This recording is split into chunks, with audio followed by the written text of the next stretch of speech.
Well, I don't know what that was. Blackhawks lose 5-0 to the Pittsburgh Penguins 2 days after beating them handily. I don't know, man. That was a tough one. I saw some chat. I think I saw Crystal say that it felt like a filler episode. I don't know. It's not even like the guys didn't show up, to be honest with you. I thought that the first period was pretty good. Also, wait, first thing we should have acknowledged. Sorry, yeah, I was gonna say. Sorry, first thing we should have acknowledged. Justin had another fire drill. He got hit with the fire alarm right before we were about to go live. And so that's why he's not here. I don't know if he's going to be joining or not, but we waited a little while for him. Yeah, we waited, and then we're like, all right, we should probably. Well, he was like, you guys should probably get this going, get her going. So yeah, everyone say, I don't know, prayer hands for Justin in chat. He did not start the fire, just to confirm, but yes, he is not here. Anyway. The first period I thought was a relatively strong one as far as, that game is concerned, at least. Obviously, you gave up the goal with 15 seconds left on the penalty kill, but I don't know. That was kind of a bang-bang play. Can't really fault anyone. It was kind of just a good play from the Penguins, I feel like. But that first period was it. That was really all we had. It was pretty much downhill from there. Which storyline do we want to start with? Now that we got through the first period and are going to be talking about negatives here. We talked about it on the stream quite a bit. Yeah. Kevin Korchinski was very bad tonight. We could save that. You want to save that? I kind of want to start with that, if that's all right. Yeah, all right. Just because I feel like that's going to be that's the main takeaway from the game. Like, you got beat 5-0 by the Penguins. Is there any bigger story from this game than that? No. Korchinski, here's the thing. He is far away from being a regular NHL player, let alone a good one that can be assertive and impose his will. And that's kind of how I feel about him. I just tonight he got exposed a bit, if we're being honest. Just some questionable decisions, not gapping up on guys when he needs to, giving guys too much room, turning the puck over in the neutral zone. He's just not quite big and strong enough yet to deal with guys that are crashing the net. I think it was the first Kevin Hayes goal was just a really bad play in the neutral zone, and then he wasn't able to track back with them. I guess it was a good, savvy move from a veteran. But still, it was rough, and I don't know. I don't know what the plan is going to be for Korchinski. I was saying that on the live stream that I think it's possible that he's going to get traded this offseason, just because I don't think he's ready for the NHL yet, and I don't think he's going to be at the start of next year either, if I'm being honest with you, and I don't know how good for him, for his development, it is going to be for him to start next year in the AHL. How do you feel about that, Tassos? Does that not... the kid came in. He joined the Blackhawks. Obviously, he couldn't play in the AHL last year because of the CHL rules, and you have to be 20 years old or whatever to play in the AHL. But I mean, he played an entire year with the Blackhawks last season, and like honestly, it hasn't been as much development and progression as I would have hoped. Is that fair to say? I really don't think that tonight was just like a standalone. Like, I feel like we've kind of been seeing this for the whole stint. Like, and obviously it's emphasized, and it looks worse probably because he's got other guys that are in the same age range as him on the similar path that are just more developed. Obviously, Levshinov and Rizal I'm talking about here. But he just feels so far behind those guys. So as far as Korchinski goes, I think his name is definitely out there. As far as like if the Hawks are going to be in on a big fish this summer in the trade market or another top pick, maybe like a top 5 pick, if you could figure it out, you're probably going to have Korchinski in play on something like that. Yeah. Look, I didn't think he was good tonight. I thought he was really bad. Not a lot of guys were really good tonight. That was a pretty bottom 10. That was a bottom 10 effort on the season for sure. Yeah. And I didn't think Oliver Moore looked like he looked all right at times. He looked Ilya Mikheyev-ish at other times. Like, I don't know, man. Like he didn't really impress. Artem Levshinov was a -2. So was Alex Vlasic. Like yeah. No one. It's fair. Looked good. It's fair. No one looked good. That's a fair point. No one looked good tonight. Pittsburgh, like we talked on the last postgame show, and you guys talked Monday about how bad Pittsburgh is. Yeah. Like this is who they're rolling out in their top 12 right now. It's atrocious. Go ahead. Rucker McGroarty, Kevin Hayes, Sidney Crosby are the headliners. Brian Rust, Evgeny Malkin, Ricard Raquel. You got Danton Heinen. And that's it, by the way. You could, where you just paused right there, that was like, that's the talent. Now continue. Connor Dewar, Ville Koivunen, Danton Heinen, Nolachari, Matt Nieto, and some guy named Yanni Kopanen, I think his first name.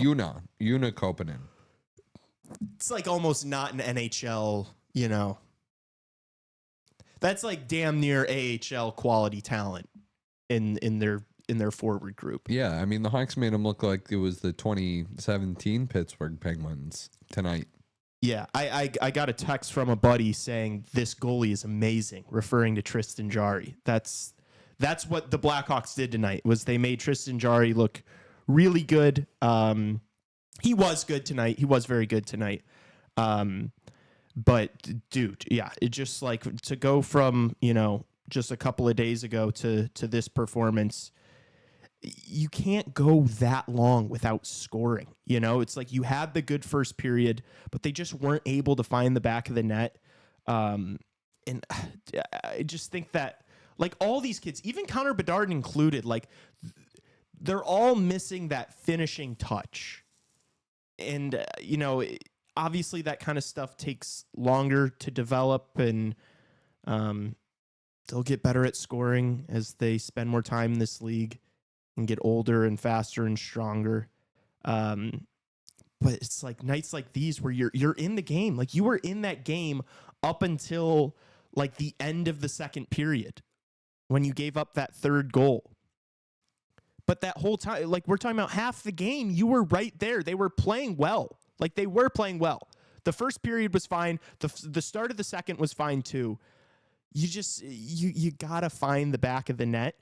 And I mean, we can go down the laundry list of they got beaten, at the faceoff dot tonight again. I think they only won like 43% of the draws. Not good enough.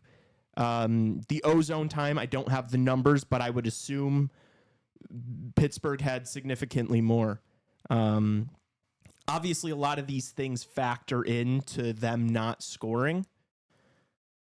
but it's just like it's frustrating to go that long and then just not be able to put one in the back of the net. And then the mistakes started to come. Like there were several. The Korchinski one on the Hayes goal, the first Hayes goal, I think it was really bad. Teravainen had an atrocious giveaway for directly led to Karlsson's 200th NHL goal.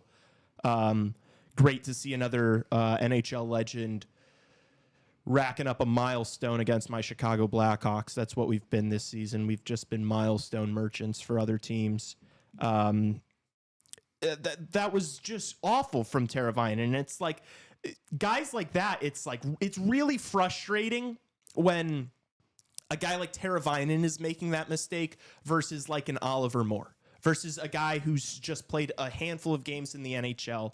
It's like, I don't want to just not hold the young players accountable and be harder on the veterans, because I think we've done a lot of that this year. But it's like, Teravainen, what are you doing? Frank Nazar made an amazing play to steal the puck. It goes to Teravainen, and it was the most pathetic pass to Frank Nazar. It's like, that's got to be on his tape or out of the zone. That's literally the worst place to turn the puck over, and it led directly to a goal. Just some sloppy plays like that. And then there was the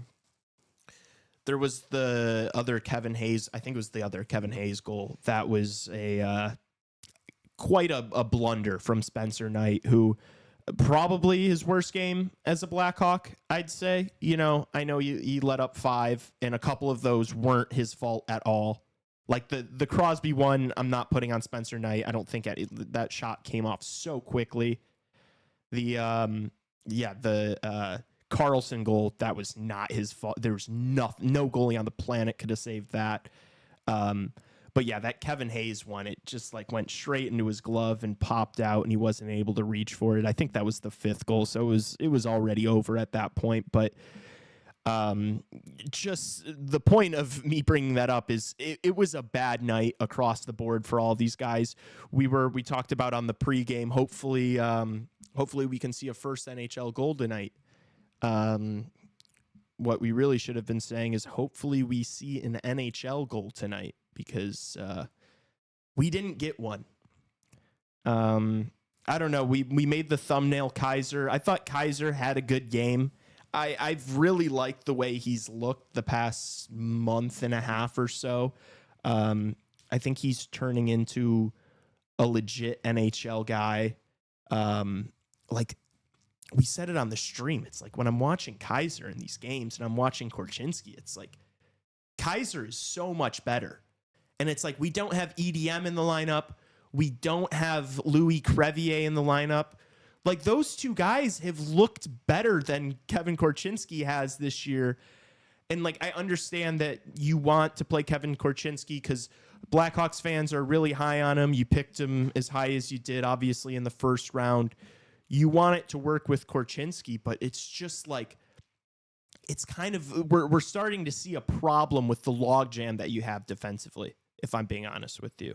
And that's it. And it's going to be, if we don't trade any of these guys this offseason, like if Korchinski's still here and, we still got Kaiser and EDM and Crevier and Connor Murphy's not going anywhere, and you're going to have to do this balancing act of okay, do we want to play a guy who we think has earned his playing time, or do we want to play a guy because we need him to get the NHL reps and learn the hard way and develop?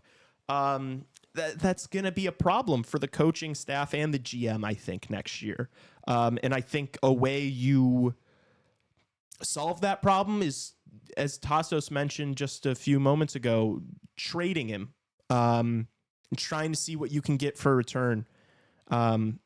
It sucks. It's not that I don't think he can be a really good NHL player. I don't know. I don't even see the ceiling being as high as I think Sam Rinzel has a higher ceiling.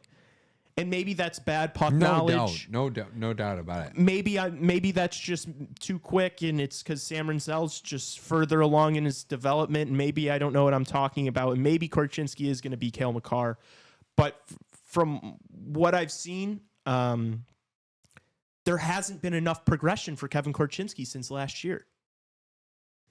And when you're in a situation where you've got whatever it is, 8, 9 young defensemen, young prospects, we're not going to, the draft's in July. It's not like we're going to go through this entire draft and not take another defenseman, Like there's just going to be more of them. I don't know, man. It's not been, it's unfortunate. It really is. Like, that's why I'm kind of struggling here. Because it's like, I don't want to move on from a guy because he seems so likable, and it's not that I don't think it can work. I think next year is going to be a bit of a nightmare with this situation specifically. I don't know if you feel any differently, Tassos, but I just, I can see the logjam being a bit of an issue next year when you're talking about who's getting what minutes. Whoo! You need a breather? Yeah. Yeah. The situation with the Hawks right now is a fewfold. There's, to me at least, this young, at least right now, the way everything is pointed, a construction around how these young guys are going to grow. Like that is really how this thing is going to go, one way or the other. Whether it's good or bad, it's going to be based off of the kids we've drafted and how they perform.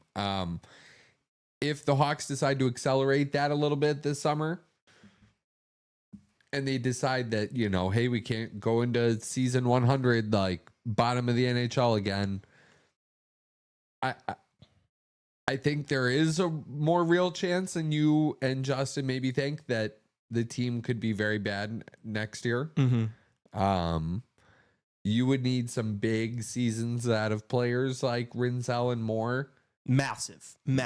Yeah. If you're right, and you would need like a big addition or two, and if you're around this team, if you're running this team, if you're a fan of this team, you don't want anybody to make the wrong decision here. Yeah, you don't want to rush a decision just because you feel like you need to see a progression in the standings next year.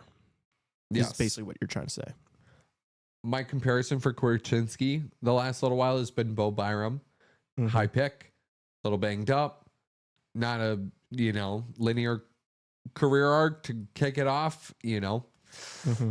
Maybe a role on a Stanley Cup team as like the third or fourth guy. Yeah, maybe you hang on to him, you move on to him to solve a future solution that develops later when you're a bit more ready to compete, right?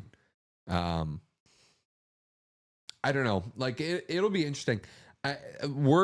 We have so many live streams that are so much like going to be so much more entertaining than like the live streams that we're doing right now. But we are like, my perfect scenario is like we're live streaming all the games this week. So Thursday, Saturday. My dream would be to also live stream the 2 next week, Tuesday, Wednesday, back to back to close it out. But the playoffs are going to be so entertaining. The draft is going to be so entertaining. We're going to live stream ourselves watching the first round. And like, I don't know, like, do you want to go get 2 top 5 picks? Like, you want to stretch this out another year? Like, you're a few pieces away from not getting your butt kicked by the Pittsburgh Penguins on a random night that means nothing, but like, I don't know. Yeah, I know that I feel like my tune is going to change a little bit about this team, and like expectations being tempered a little bit as far as next year goes. I don't want Kyle Davidson to go out and do anything this offseason as far as like bringing in guys, unless it's like a Mitch Marner type. Like, I don't want to see Kyle Davidson bring in 4 NHL, like mid guys, even if it's like the Teuvo Teravainen, Tyler Bertuzzi-esque, because it's like you're just going to be taking away roles and positions from these young players. And like, I don't know. You broke it down. You did the full rebuild. Unless you're getting like a real needle mover or two, like there's no point in trying to like salvage something next year. And I know we've said that like if we're in this exact same spot next year, Kyle Davidson's going to get fired. And I still think that's probably the case, but I don't know how do you get to like this team right now to flirting with a wild card spot next year unless you bring in Mitch Marner and like Ehlers or like it's just like, even if all these kids progress, which I think they will, like I especially these defensemen, like I think Vlasic's going to look even better next year. I think Rinzel and Levshinov are going to take steps next year. I think Nazar might be really, really good next year, but it's still like these kids aren't going to, go from this to next year competing for a wild card spot, which is unfortunate. And I know that like, I've talked about, timeline as far as this rebuild goes and like hopefully being back in the playoffs next year. But I also thought this team was going to be significantly better this year with all the additions he made at the deadline. And I don't know, maybe that's just not Kyle Davidson's strong suit is bringing in, pro scouting. That's a fair critique, man. Honestly, I mean, I don't know who was watching all that tape of TJ Brody and jeez, dude. Like, who was watching? Who was who was watching? Everybody in Toronto. Yeah, was watching TJ Brody. Yeah, for the last 2 seasons, and could have told you, that's maybe not. That's not an NHL player. Yeah. That guy's not going to have it. He's going to get bought out. He didn't travel with the team for this little trip. He's going to get bought out this summer. We talked about him and Brossois a bit on the live stream. But yeah, that's not an NHL player. The Pat Maroon thing, I mean, love Patty. That wasn't really it didn't do much. Smith, he's retiring, though. It's all right. It's fine. I'd say like really the bright spots were Mikheyev ended up working out pretty well. That's a guy that you might want to keep around for another couple years. And then obviously Teuvo Teravainen's been productive this year despite playing on the third line for most of the season. But it's like those guys were not needle movers. And I think that like what we've learned and realized is that progression and success in this league takes time, and it's not always linear, and it's not always going to come when you expect. Because it's like, who knows? Maybe we walk into next year with the lineup that looks pretty much identical to what we saw tonight, and maybe all these kids look really good, and it's officially their team, and they all take strides this summer and look bigger and faster and stronger next year, and maybe somehow they do get close to a wild card spot. That I guess it wouldn't surprise me, but I'm not going to hold my breath. It's going to take some time. It's going to be painful, but we've got so much talent in the pipeline, man. We've got so much, and it's just like obviously you want these kids to develop as fast as possible. But you shouldn't risk what you've built this far as your prospect pool goes. You shouldn't risk that for trying to succeed now. Don't throw it away for the short term. And I know what people are going to say right away after they hear me say that. Well, you just talked about trading Korchinski because he's far away. And it's like, I think the defensive pipeline is it's a logjam. And I think we have too much there. And I think I think it would benefit the team in the short term and the long term to move him. Or one of them. Like, if you think you can get more for Kaiser, sure. I thought Kaiser's looked good. I don't know if you're going to get more for Kaiser. I don't think you will, because I think most people would say Kevin Korchinski's ceiling's probably a lot higher than Wyatt Kaiser. I don't know, man. I just it's a tough one, trying to do 30, 40 minutes on this team after they get pumped 5-0 to the retirement home Penguins. What a sad sack team. Yeah. Yeah, man. I'm just like, I'm looking at the standings right now, thinking about who could be like a potential player for trades and partnerships and what could happen here. Like, I'm looking in Philly. Like, can you get Sanheim or Konechny there? Like, can you get Pasternak or McAvoy out of Boston? Could you get, like, who else, dude? Mason McTavish? Like... Yeah, I mean, I threw out... There's nobody on Nashville you want. No. There's nobody on the Sharks you want. Maybe Seattle. Like, they're not trading Matty Beniers or... I saw a proposal for Kaprizov on Twitter that was diabolical, but who knows what that guy's situation is. I think if you're going to get a player like that's signed, it's not going to be because a team wants to move them. It's going to be because a guy wants out. But it's like the Blackhawks aren't even a team players want to go to. Destination right now. Yeah, they're not a destination. Like no. that's the problem. Like with this Mitch Marner thing, like I know we've said we have all of our eggs in the Mitch Marner basket. It's like, yes, it's a big market. Like I understand, like Chicago's an amazing city. We've got so much cap space, but it's still something you have to try to sell Mitch Marner on. You still have to be like, this team's not good, but you could do something really cool with 98. This team's not good, but it will be in 2 years, and that might be a tough sell. Like there are other teams that are in better positions than the Blackhawks and have just as much, if not more cap, i.e. the Calgary Flames, the Columbus Blue Jackets. And now that's the good thing about those two teams is like, do you want to go from Toronto to Calgary? Do you want to go from Toronto to Columbus? Hopefully not. Hopefully that's not what Mitch Marner wants to do. But I don't think we should hold our breath for the Mitch Marner thing, even though I know we've talked about it endlessly on the show. Look, as time goes on, our opinions, our views on things are going to change. It's okay. It's okay to change your mind.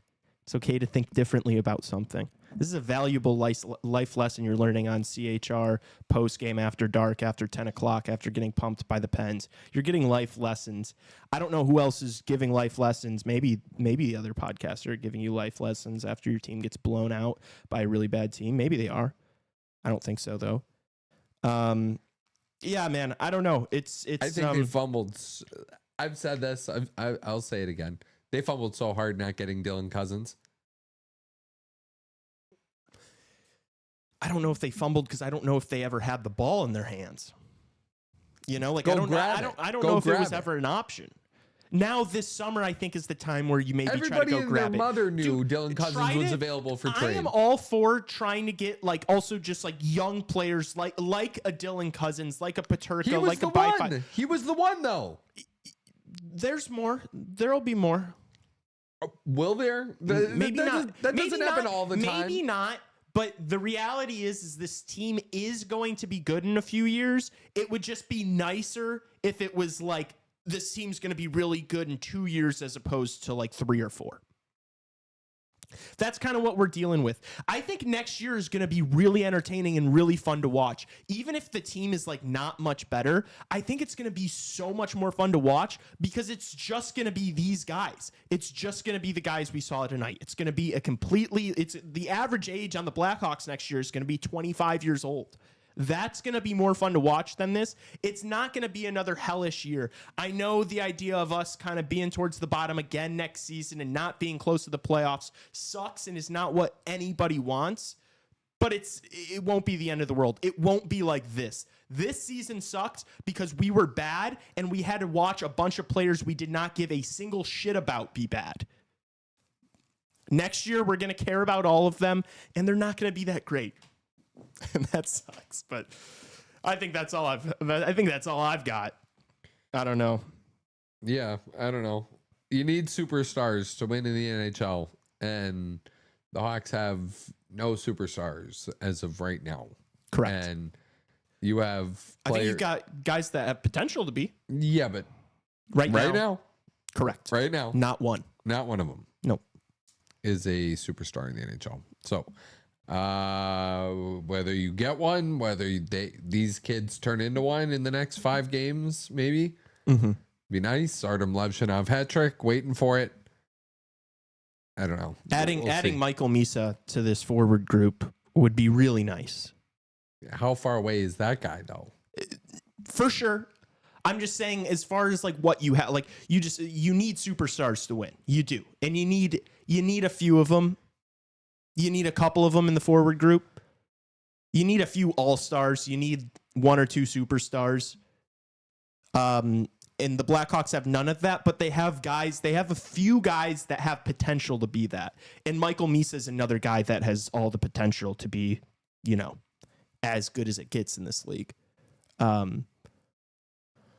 So that'll be a positive. I just think we're primed for some busts in the NHL soon. Not to do NHL hour here on this post game that's probably already stretched too long, but for this type of game. But yeah, we're consistent. We give 30 to 40 minutes regardless of the game. Yeah, man. I don't know. Oh man, this is tough. This is tough to watch. Like, this is testing the limits of what somebody will do. Dude, we consume hockey. Your ass, bro. We did not even watch this game. We barely watched the game. Shit. I was watching the game more than you were. Yeah, okay, Cap.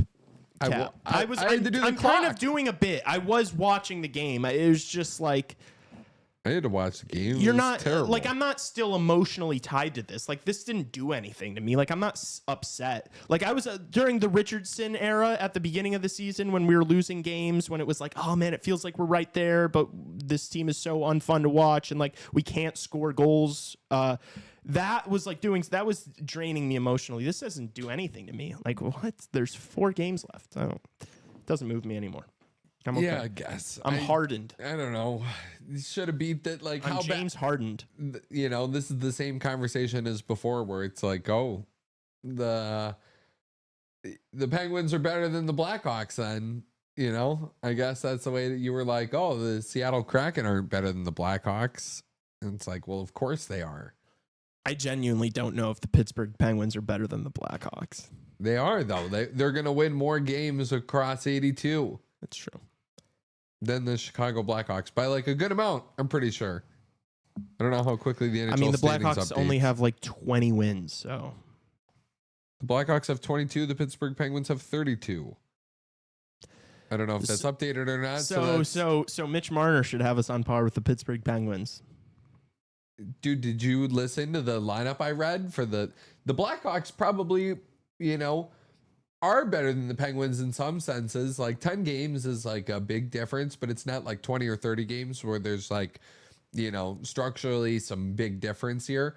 Like, there's not. Like, the Penguins are trotting out a pretty, hurting roster right now. Yeah, I think if you put like Rust, Raquel, and Crosby on this Blackhawks team, they'd be a playoff team. Yeah. We're not that far off, guys. We're just one of the greatest players ever. Well, yeah, but we're just a Sidney Crosby and a Rust and a Raquel away from being contenders, being a playoff team. No, I'm just kidding. But yeah, it just feels like there's a long way to go here still. And I hope we're doing a lot of emergency pods during the summer. That would be nice. Mitch Marner, we'll still be podcasting July 1. So if that gets sorted out, Godspeed, coach hiring and maybe a big trade or two. That would be exciting. Hopefully some movement in the draft. Yeah. One. I think we're gonna see some good stuff this summer. I think Kyle Davidson. Bleak that we're talking about the summer so much with. Yeah, geez. 5 I mean, games we're left on almost there. We're almost there, guys. We're almost there. We are almost over with, and we can just watch playoff hockey and pretend like this year never happened. What's the over-under for guys that score their first NHL goal before the season ends? I'd say probably just one. One? Are you taking it? Over? No, Yeah. I'd probably take under 1.5. Under 1.5? Yeah. I'd like to think it's the over. I hope it's the over. I mean, who else is it? It's just the three of them, right? It's just Yeah. Lev, Rinzel, and Moore. Yeah. Yeah, I'd probably take under 1.5. It's all right. It's all right. It's all right. Big summer coming up here. Big summer. A lot's This is a changing. big summer in the Dude, city of Chicago.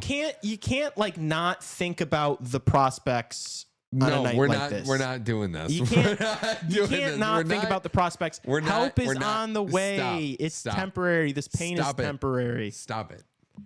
We're not doing this. I'm working on a character for these skits right now. You're a character, all right. Yeah. All right. Anything else? No, I think that's good for me. Okay. Yeah, I can't believe they got pumped by the Pens. All right. Kevin Hayes. Kevin Hayes, 2025. 2 Jesus. Una Kopanen? No, he didn't score one. I don't even know who that is. Yeah, me neither. Woof. That Sid goal was awesome, though. We didn't talk about it, but it was awesome. Sid still got it. Yeah, that was really, really cool. Okay.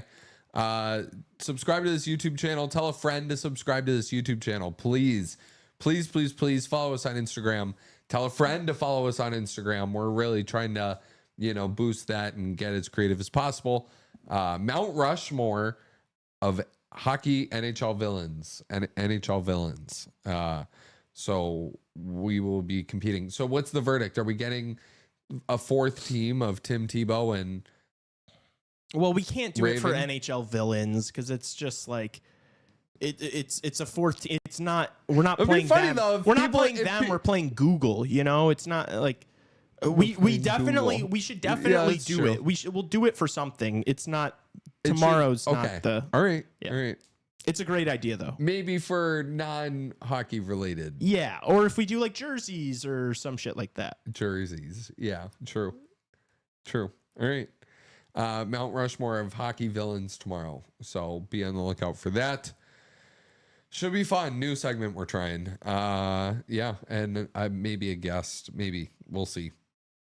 Okay. Subscribe. Leave a 5-star rating and review. Tell a friend to do all of those things. If you're really into this show and the content we're bringing and the fact that Justin isn't able to show up sometimes because of fire alarms, tell a friend to subscribe and make sure they do it. Cool. Show tomorrow, 11:15 Central. And we'll see everybody then, digest this game a little more. And yeah, we're live streaming every game this week. See you then.